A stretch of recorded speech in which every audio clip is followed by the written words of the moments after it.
Hey guys, welcome back to another week of Ticket Tuesday. I'm your host, Ron HD. So yeah, this is going to be a great time.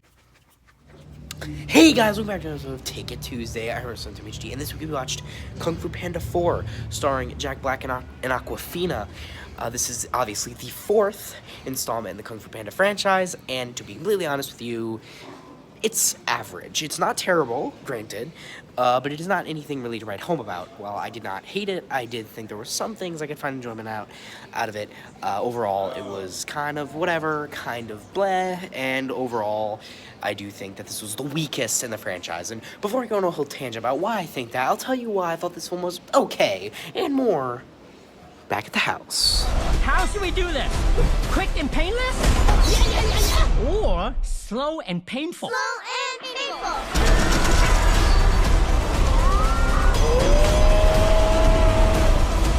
You finally met your match, chameleon. We're not so different, you and I. Skadoosh. Stand back. I'm gonna kick my butt. Hey guys, welcome back to an episode of Ticket Tuesday. I'm Tim HD, and this week we watched Kung Fu Panda 4, the most recent installment in the Kung Fu Panda franchise, and it is starring Jack Black, Awkwafina, Viola Davis, Dustin Hoffman, Bryan Cranston, James Hong, and a returning Ian McShane as Tai Lung. Great to see him back as the main villain of the first movie, if you did not know.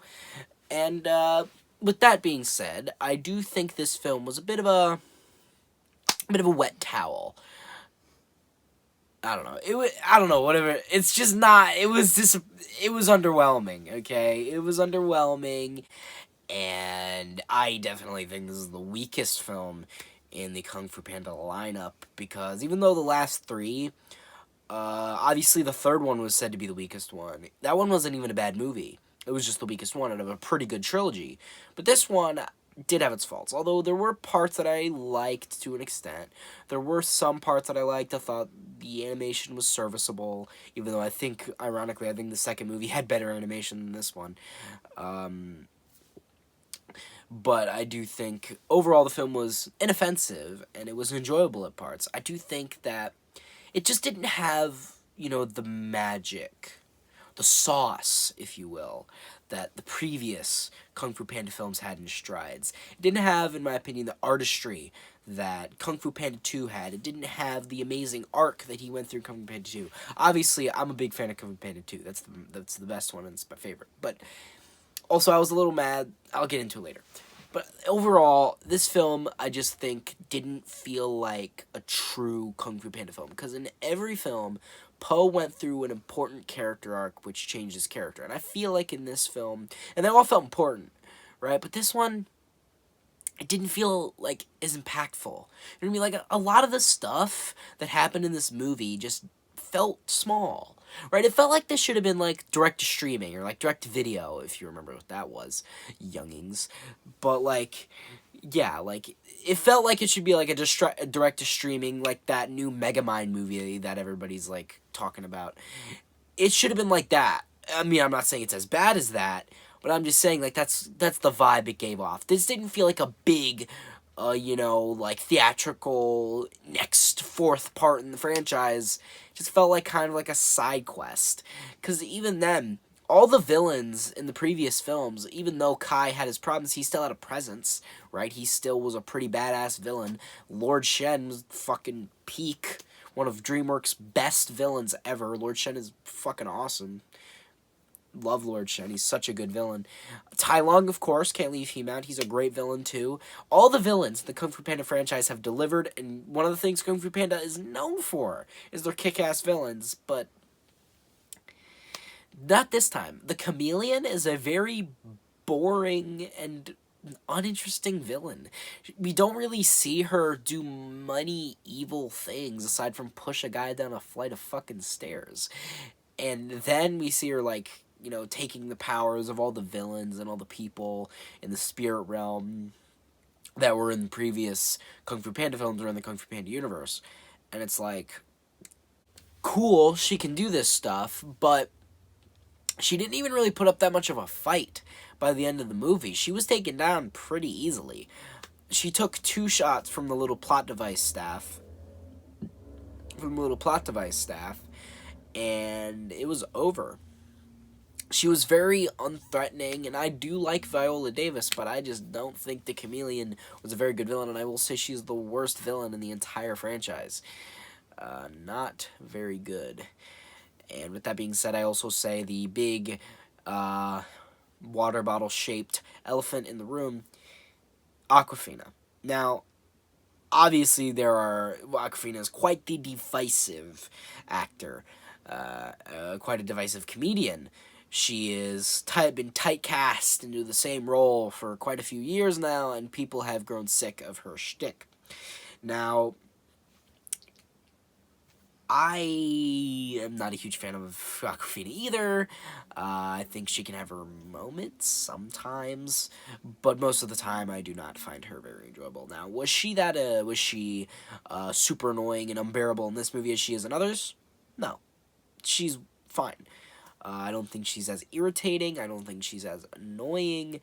But I do feel like her bond with Poe felt kind of rushed, and I don't think that they spent enough screen time developing a relationship as friends, because, you know, they didn't...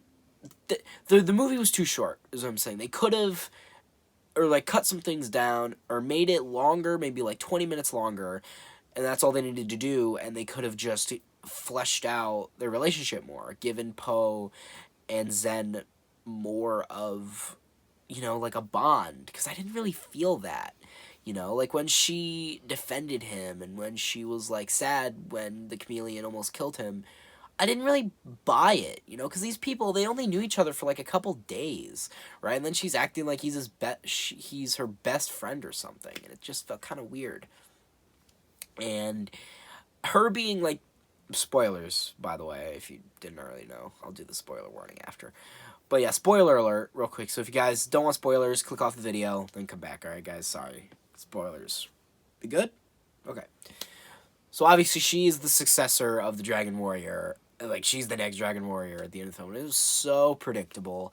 It was so obvious that, you know, she's the co-star. He's looking for a successor, and right after, literally, like, right fucking after he has the conversation with Shifu that he needs a successor, like, she appears, like, her character is introduced, so it's, like, not even really that subtle.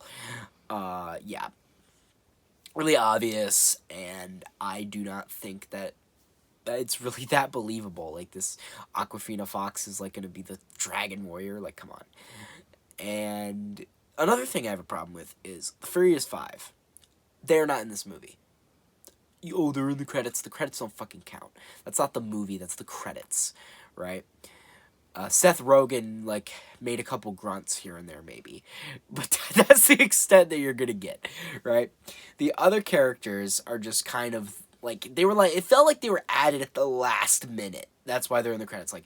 Like they were like, hey, okay, we need to put them in here. We need to say, we said we were gonna bring back every character from the franchise. Just shove them into the credits, right? But yeah, the Furious 5 were some of the best characters in the films, and them just not being here kind of sucks. You know what I mean? Like, it sucks, because I liked Furious 5. I really liked them, and just seeing them kind of sidelined kind of rubbed me the wrong way. I really did like them. That was a problem. And also, I do not like other characters kind of being shafted too. Like, Shifu was there, but not for that long, and he was only there at the beginning, and it felt kind of, you know, whatever.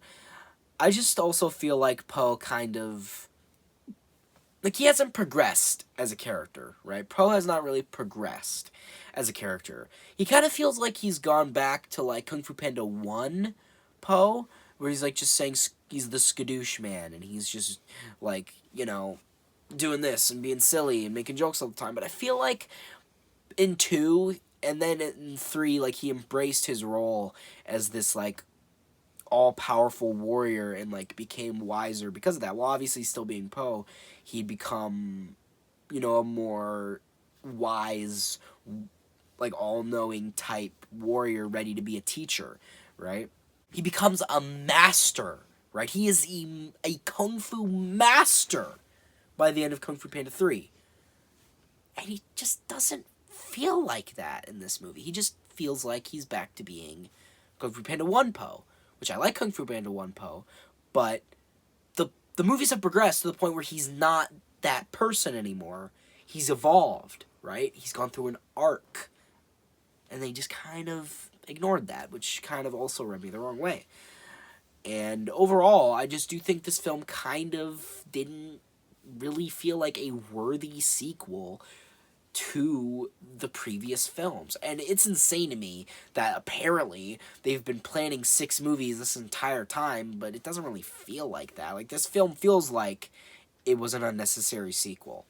That they made it not because it was an actual sequel they wanted to make, but because they're like, hey, we gotta make a new Kung Fu Panda sequel. People like Kung Fu Panda, we gotta make another one, right? Gotta make the money.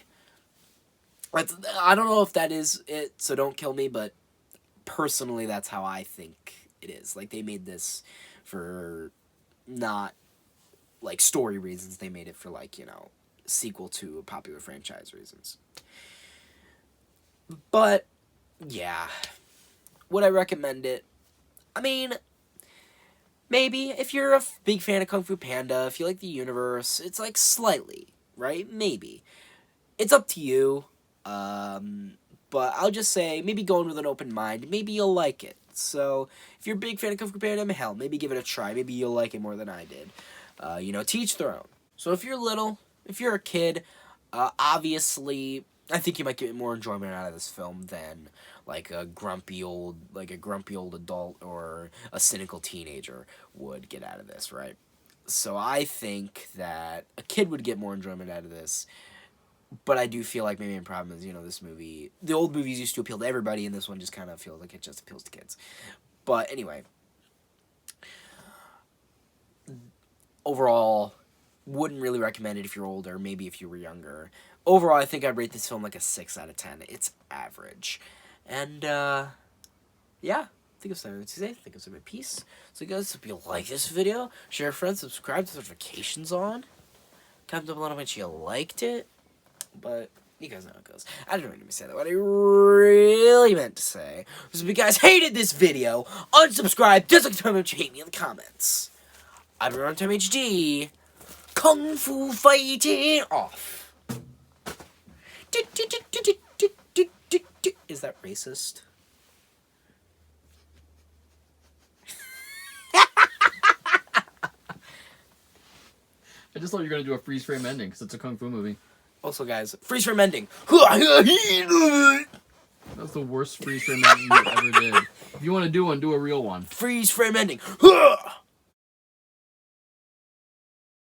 So, when they say that everybody is Kung Fu fighting, who is essentially everybody? Who's included in that conversation? Is it like all the kids, all the elderly, all the men, the women, the children, and the children too? Like, I don't know. If everybody's Kung Fu fighting, who's the ones not? I don't know. I'm just making shit up at this point.